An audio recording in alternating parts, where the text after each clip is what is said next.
Bonjour les amis, j'espère que vous allez bien les femmes. Ça fait longtemps, voici maintenant en 2026, une nouvelle année que nous allons parcourir ensemble comme nous l'avions fait en 2025. Qui dit nouvelle année, dit nouvelle résolution, dit nouveaux objectifs à atteindre. Alors, avant de commencer mon propos, je vais d'abord vous souhaiter une excellente année 2026, que cette année soit une année d'excellence, une année d'accomplissement de tout ce qui est resté en suspens en 2025, une année de concrétisation. Alors, je vous souhaite une santé revigorée, que le Dieu Tout-Puissant visite vos santé et qu'il vous apporte la paix. Parce que tant que nous sommes en bonne santé, tout est possible. Tout est possible lorsque la santé est au beau fixe. Je vous souhaite plein succès dans tout ce que vous aurez à entreprendre en 2026. Peu importe le domaine dans lequel peu importe le domaine dans lequel vous vous sentez bien, peu importe le domaine dans lequel vous excellez, je vous souhaite plein succès et réussite dans toutes vos entreprises. Alors, nous sommes en 2026, comme je le disais tout à l'heure. Les femmes, nous allons aborder une autre thématique, une nouvelle thématique, mais qui sera toujours en rapport avec la famille. Et cette fois, cette thématique sera le mariage. Nous allons voir ce qu'est le mariage. Nous allons définir ensemble ce qu'est le mariage. Ensuite, nous allons aborder des sous-thèmes qui vont nous permettre de rentrer en profondeur dans cette grande thématique qu'est le mariage. Parce que nous voulons tous le mariage, nous aspirons tous au mariage, hommes comme femmes, nous aspirons tous au mariage, mais est-ce que nous savons tous ce qu'est le mariage et pourquoi nous devons nous marier? Pourquoi est-ce que nous sommes tous appelés au mariage? Est-ce que tous les hommes sont appelés à se marier? Est-ce que toutes les femmes sont appelées à se marier? Alors, nous allons voir ces questions. Nous allons voir aussi des questions du genre comment réussir son mariage? Comment s'épanouir dans son mariage?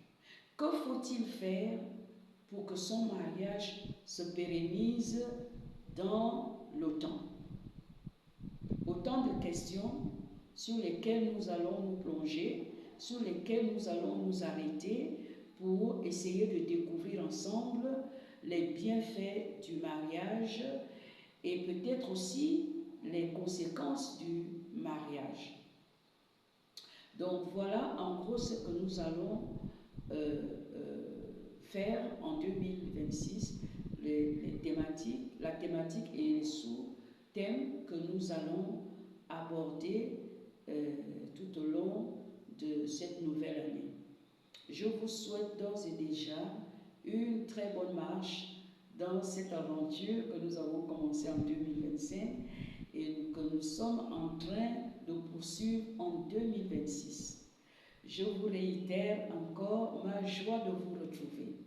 Vous savez que vous me fascinez. C'est parti. Alors, qu'est-ce que le mariage? Nous allons d'abord définir ce qu'est le mariage. Qu'est-ce que le mariage? Le mariage, c'est l'union de deux personnes de sexe opposé, c'est-à-dire l'homme et la femme. Dieu a institué le mariage, c'est une institution divine. Pourquoi? Premièrement, pour d'abord bénir l'homme et la femme, en leur permettant de fonder une famille, en leur permettant de s'unir de manière officielle devant lui-même et devant les hommes.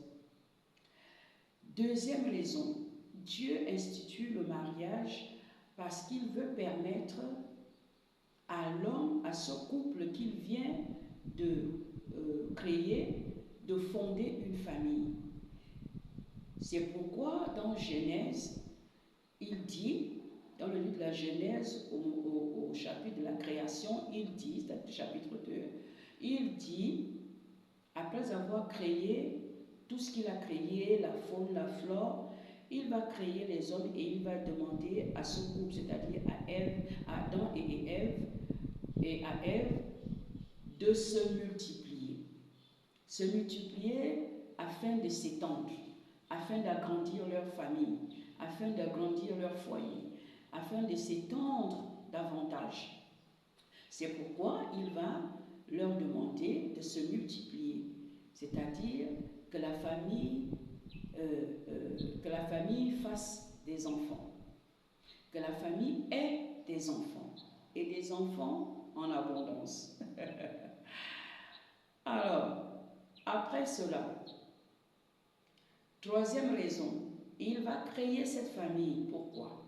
Pour que la famille étant la symbolique de l'Église, l'Église va naître à partir de la famille.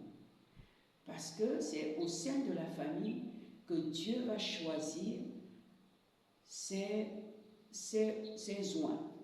Ce que Dieu va s'appuyer, où Dieu va se servir des êtres humains que lui-même a créés pour pouvoir bâtir l'Église.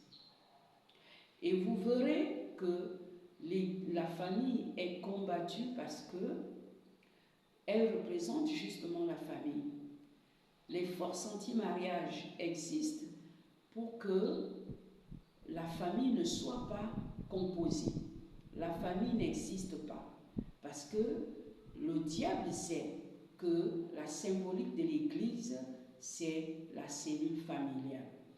Et le diable, ayant pour adversaire le Dieu Tout-Puissant, il va faire en sorte que tout ce qui peut avoir un rapport avec Dieu ou tout ce qui peut être au service de Dieu ne puisse pas se faire.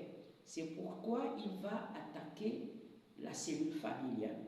C'est son cheval de bataille. Parce que d'une famille, d'une cellule familiale, naissent des citoyens d'une nation, naissent des potentiels serviteurs de Dieu pour l'Église, naissent aussi des élites pour la construction de la nation. Donc, voilà pourquoi la cellule familiale est combattue par l'ennemi. Nous allons ensuite aborder le premier sous-thème qui serait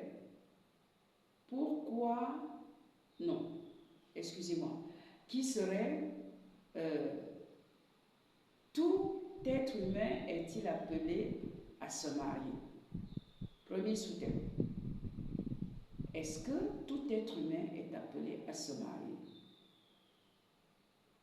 Que ça soit l'homme, que ça soit la femme, est-ce qu'ils sont tous appelés à se marier?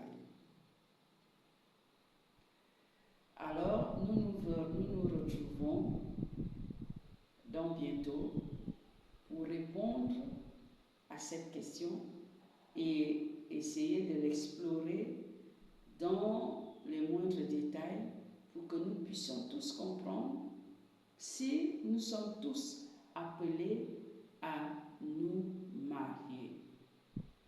Je vous souhaite une excellente journée et on se voit à bientôt.